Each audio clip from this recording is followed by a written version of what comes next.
Stephanie Fry with Big Brothers Big Sisters is with us today to start the 2025 calendar.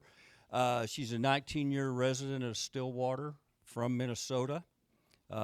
Previously worked at the Chamber and Stillwater Cares. In 2020, she's been a foster, she and her husband foster parents for 10 years, and in 2022 adopted 3 children through the foster program. So great to have you. Come on up, and we'll get going for 2025.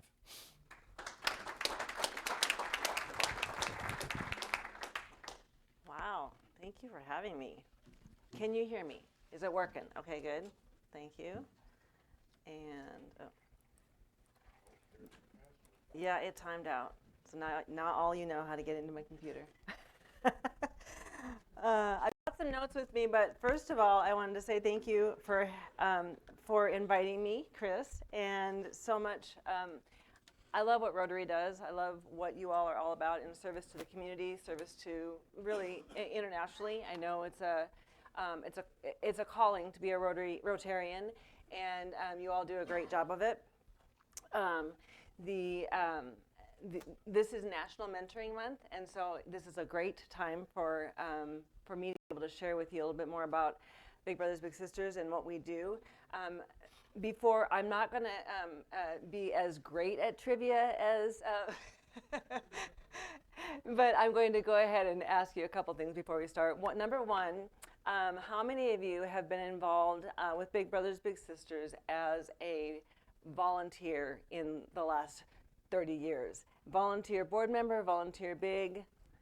Okay, that's wonderful. I'm glad to hear. I knew some of you would raise your hand, and a couple of you I didn't know that. So thank you for your service. Many of you have been involved as donors or as individuals who have been fundraising for us or gotten your businesses to support us. So huge thank you to all of you for supporting mentoring in the Stillwater community. And I want to say my favorite thing about this job is the stories of grown-up littles. If I had more time, I could share them endlessly about what keeps me inspired and what drew me to the organization. But in the interest of time, I'll share some favorites. So my first is a former board member who, once I learned his story, I haven't stopped sharing it. He was the youngest in a big Hispanic family, and almost all of his siblings were involved in some kind of illegal or risky activity. And he had a big only for a few months. But in just that little bit of time, he saw something different and had hope for a different future. And his siblings as adults are all dealing with addiction and mental health issues. And he is now a police officer here in Stillwater with a growing career in law enforcement and has a beautiful wife and daughter. But for mentoring, all signs pointed to him being on the other side of the law for the rest of his life.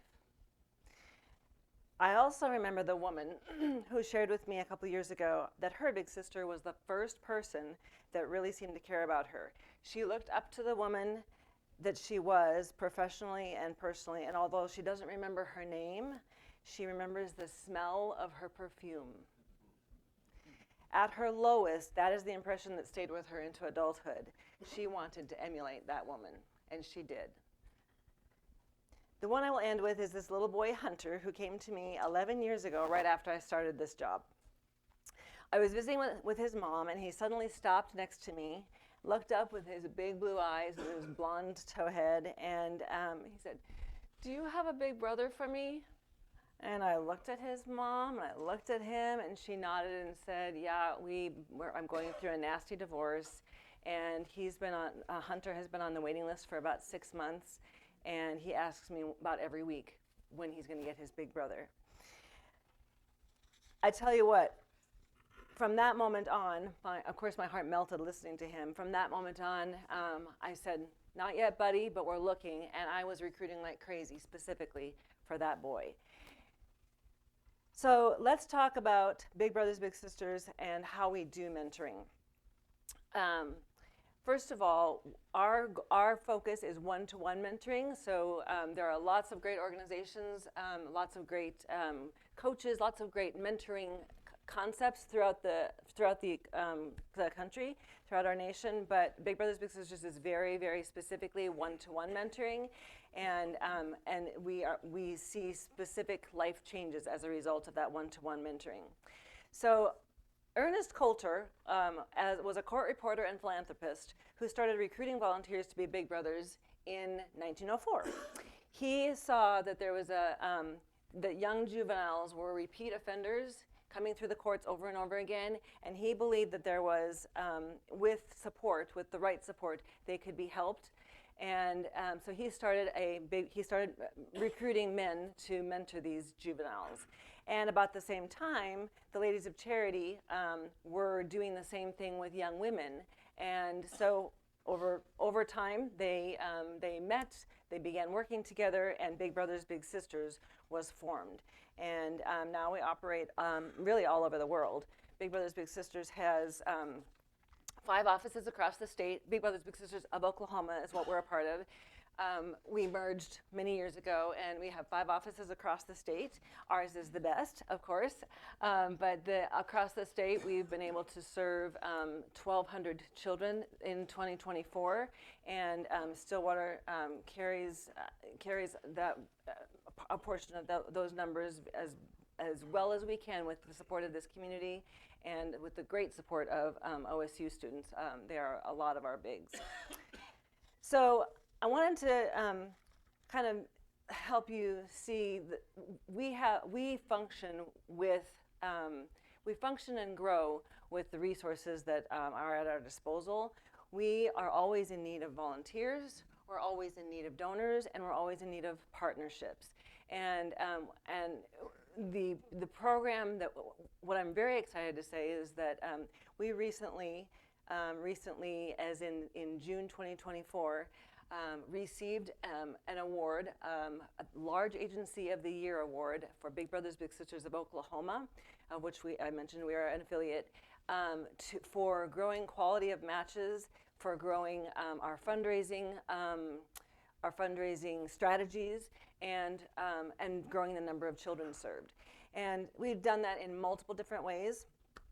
But I'm just very proud of the award that we've won as an organization, and I can tell you that in Stillwater we are growing. We have some momentum, and I'm really excited about the momentum that we can kind of keep going in 2025.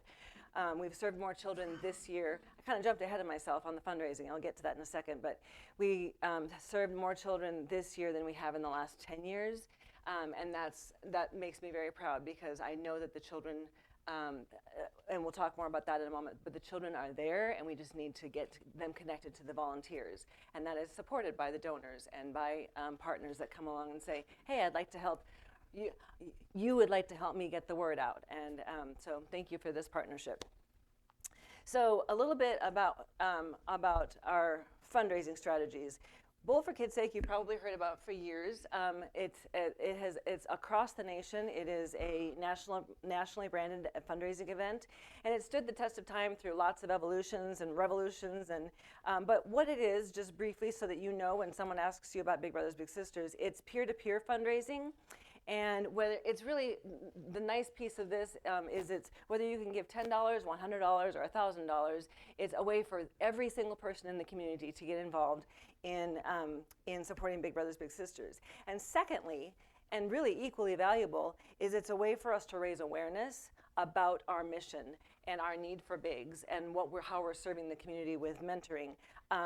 So when Bowl for Kids' Sake is a multi-month campaign to raise money, it is simultaneously a multi-month campaign to raise awareness, and we do get a lot of interest in being a big because of that awareness that's raised. So it's a multifaceted, 2 sides to a coin campaign for us. And let me tell you, for those of you who have been involved in Bowl for Kids' Sake before, it's much less about the bowling and more about the fundraising. The ability to be creative and create a ripple effect in the community where people enjoy getting together, much like with the United Way. When the United Way says, let's get to $1 million. Let's surpass those goals. That's the same thing that we're trying to do with raising money for Bowl for Kids' Sake, with Bowl for Kids' Sake, or with any campaign that we're doing with Big Brothers Big Sisters. We want to create the ripple effect throughout the community to continue to serve more children with who have need of a mentor. And really, when people have fun, everyone wants to join in, and that's what one of the things that is fun about our Bowl for Kids' Sake campaign, and just about Big Brothers Big Sisters in general. We do have fun serving the children that we're serving. And then our gala, I didn't bring enough with me to hand to everyone, but I want to let you all know, as individual members of Rotary, that you are officially invited to attend our gala. At this moment in time, we have sponsorships available, and as we get closer to the event, a month out, we will be selling individual tickets as well. Every local office in Oklahoma has a slightly different take on an annual gala, but there's a Taste of Oklahoma City. There is something similar in Tulsa. We used to do the big casino night, and we're freshening things up a bit, stepping it up with the White Diamond Gala this year. And I know in the room we have multiple people who have attended our gala before, thank you, and who have been on committees making it happen. And we are really looking forward to a wonderful event with live music, great food, silent and live auction, with the wonderful support and of the Pickens family and their donation of auctioneering services. Greg has been a fabulous partner to work with, and we're delighted to have Rachel on our board as well. So our whole purpose in fundraising is that we stay top of mind, and that we want to invite and people to come on to our committees, but basically we're working alongside our committees to deliver a memorable evening for you all, for not just the social engagement and the fun, but to raise, again, to raise awareness and to recognize bigs who are doing a fabulous job, and to raise money. So I just want to encourage you, as you are looking at the events that you want to support as, individually or as a business, go ahead and consider asking your company, or consider a sponsorship, or consider buying a ticket.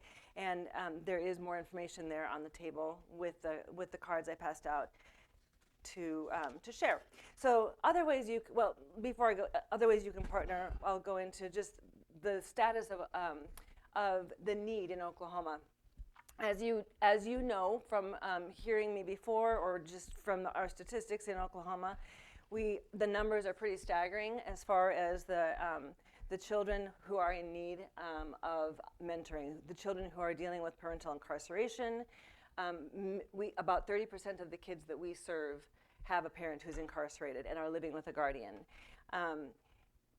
This is tragic and staggering in our community, that 1 in 5 children have faced an adverse childhood experience, and that is quickly and succinctly defined as trauma that disrupts their development and causes social, emotional, and cognitive problems throughout their lives, as well as chronic health problems throughout their lives. So there's a whole list of the trauma that we are able to support, provide solutions to. The beautiful part about Big Brothers Big Sisters and specifically one-to-one mentoring is that the CDC has named us specifically for our program being a solution to combat adverse childhood experiences. And I know that many of you are familiar with the Resilient Payne County and their focus on ACEs and PACEs and the compensatory solutions that are that help people that help children overcome their ACE score. Well, helping overcome trauma is done through one-to-one mentoring, through the coaching.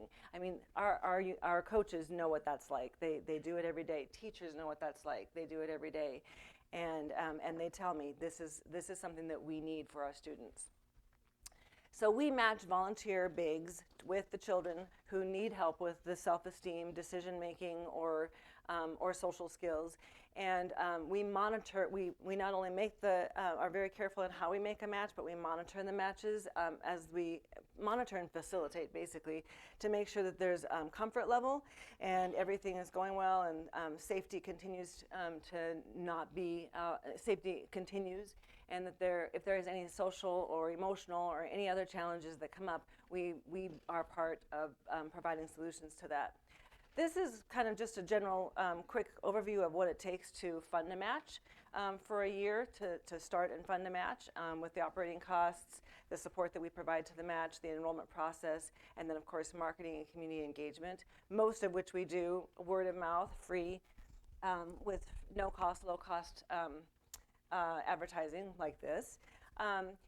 What all of those dollars support would be the program. And the program, we have three arms to the program. One is the traditional program, which Terry Carpenter can speak to that. Many people can that are bigs, but where you would spend time one-on-one with your little out and about in the community, maybe going to Sonic, and or maybe going to the soccer field and kicking a ball around, or going to a football game, maybe just going fishing. We encourage all sorts of activities, whatever matches what the big and little and both enjoy. And it's the expectation is to make a commitment for a year to your little, but it is 2 to 4 hours a month. Or 1 hour a week if you want to break it down that way. But we are not the police we're not the mentoring police so much as the mentoring support system. We also have a school program, which our good friend Kevin Fowler at Simmons Bank is involved in that program. He has been a big a couple of times, and he is actually, he says his favorite lunch hour of the week is spending time with his little over at Sanger Elementary, and gets 45 minutes. He gets to bring his little some lunch and hang out together and provide that mentorship on the school grounds. And then we also have a big couples program, and that's something that we are growing, where individuals who want to mentor as a couple can provide that support to, we have so many little brothers on our waiting list that we really typically connect a big couple to our boys that are waiting, so that we can get those boys off the waiting list and then provide that extra mentoring support, which is so desperately needed. So those are the programs that we're supporting. And this is just a snapshot of what our enrollment and match selection process looks like. We enroll both the child and the volunteer in the program. The matching part takes some time because we have 20 kids waiting on our waiting list. So when a volunteer signs up and comes through, we're matching them to the right fit. We may not always have the right fit immediately, but within a month or less, we're going to have the right volunteer with the right child. And our focus is, our focus is taking all children that come to us and letting them know we will find a mentor for you. And believe it or not, I believe that this is a God thing. We have more often than not had an experience where a little comes to us and we're like, oh, this is a special need. Not just any big can take this on. And then a day later, a big will volunteer and they have just the perfect experience with their family or life experience or whatever it is that matches that need. And everything from speaking a specific language to a specific special need. So it is definitely beautiful to see that happen. And then again, as I mentioned, we do regular communication with both big, little, and guardian and teachers to make sure that we have a well-rounded view of the health of the match, how things are going, and how we can help. And if there are serious challenges that the little is having, whether it could be homelessness due to a fire, or it could be mental health or thoughts of suicide, those are the things where we are monitoring that, and then we're going to other resources within the community and saying, we need help with this. How can you get us connected to the right people? Littles that we bring into the program, you've got the information right in front of you. We take them as little as age 6 and keep them hopefully in the program until age 18. Bigs, we ask for a commitment of a year. They are diverse from all walks of life. I used to say we take bigs as young as 18 and as old as 80, but that kind of is limiting because we'll take bigs as old as 90. So I just say 18 to retirees to make it easy. We don't discount yourself because you're not a college student and a big brother. Please know that you might be the next big brother that we enroll to match to one of the littles on our waiting list. And I know that there are women in the room that have thought about. I talk to ladies all the time. They're like, "Oh, I've thought about doing that for the last 10 years. I need to sign up." So it's a calling, and when you know that moment is right for you, this is what we will accept you, and we will find the right match for you. As I mentioned, there are 20 kiddos waiting on our waiting list right now. This is actually a decent number. This is a comfortable number for me versus the 40 or 50 that we've had other times. It's not a good number ever because I know that if we could clean up the wait, if we could get every child match that's on our waiting list and go to the schools and say, we have some waiting bigs, the schools would instantly have kiddos that we could get enrolled in the program. And at this point, many of the schools just know that we don't have enough volunteers. We are lacking always in volunteers, and so the schools say, well, I don't want to enroll little Johnny because I don't want him to get his hopes up and then not have a big, be able to be matched to him. So it's a constant struggle. We are always looking. These are our numbers from 2024. I just thought you would like to know, as far as new matches we've been able to create, the direct impact that we've made with the 84 new matches, and then of course those over 100, about 120 kids that we've been able to reach beyond the new matches, and then just the lives impacted outside of those direct kids, the family members and the bigs and the volunteer hours. It's just a great snapshot for you to see. This has been our year. It's been a really, really positive year. And on the side of the littles, these are the stats. I mean, our little brothers have an increased hope in being able to consider college, and risky behaviors are cut way back. There is definitely an interest in being at school, especially if you're waiting on your big to meet you at school, because you can tell they want to talk about the things that are going on in their life because they have someone to talk to about it besides a parent or teacher. And then, so all these risky behaviors are behaviors that we can say, absolutely, this is Stillwater. We can report that these are the positive results. I would love to see these numbers grow even higher, and that's just a matter of continuing to grow. Oops, that's my timer. Continuing to grow the program. I was telling myself I will talk and talk and talk. So I'm pretty passionate about this. So we need you, and I want you to think about who you know, what you can give, and I'm not talking dollars always. Is event planning or volunteer recruitment in your wheelhouse? Are you up for chairing a committee? Are you up for being a board member? We have openings for our committee and our board at various times throughout the year. Can your business give a gift card? Are you open to throwing an event for our donors or for our bigs and littles? There's all kinds of ways that you can help. You can help me get in front of more people, more groups like this. You wouldn't believe how many people in our community actually don't know that Big Brothers Big Sisters exists. It's surprising to me how many people will say, I didn't know Big Brothers Big Sisters is in Stillwater. And I say, yes, we've been here for a long time. The schools know. They see almost every day the difference in a child's confidence or in their behavior once they get matched to a big.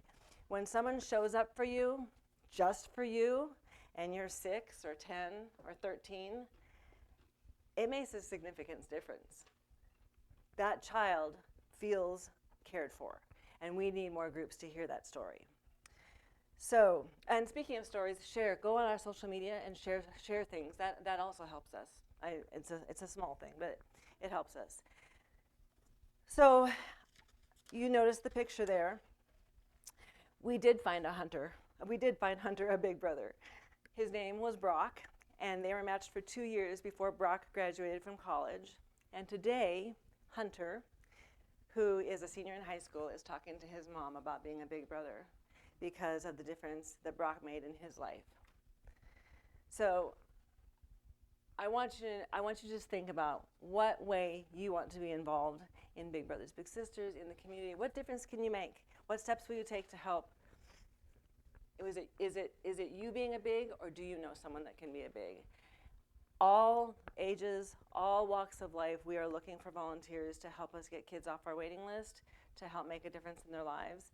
And these QR codes kind of can give you an idea of where it might be a fit for you to plug into. If volunteering is not for you, but you know someone who is interested in volunteering, you can send them to our website. You can donate, and you can also partner with us on various things, whether it be our Bowl for Kids' Sake, or our gala, or any type of sponsoring an event for Bigs and Littles, there are multiple ways that you can partner with us. And with that, I would love to invite any questions. I think I have allowed maybe 2 or 3 minutes, right? Okay. Yes. Do most of the kids come from schools? Are they referrals from schools? Great question. The referrals that we get come from 3 places. Most of them come from the schools, also from Grand or other counselors and therapists. And then we do have self-referral from families who will, they will either see us maybe tabling at a school, or they have a neighbor who has a big brother, big sister thing.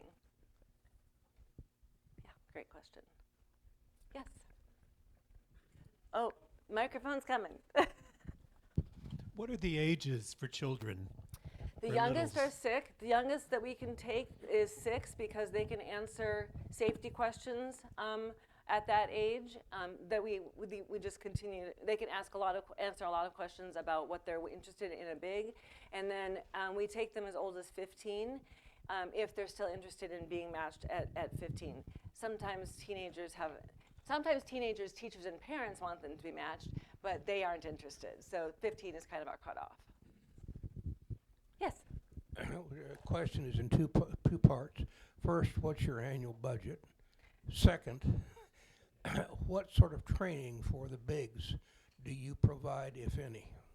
We provide, I'll step backwards. So we provide orientation, basic orientation on volunteering, and then we have multi-levels of training for specific needs, such as if there was a mental health issue that we were concerned about with a particular little, or any multiple needs that can be addressed. We fine-tune for each big the specific training for the little that they're going to be matched to, but we do provide pretty extensive safety training and mentoring specific training, as well as child development support in the orientation.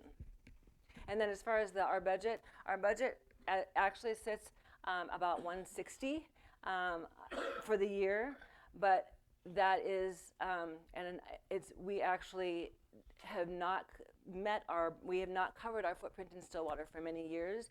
So our actual expenses are $180, and we're slowly getting closer to covering our footprint. But we are subsidized right now by the Tulsa office, who they raise a lot more at their fundraisers, and so we're really working to increase our fundraising in 2025.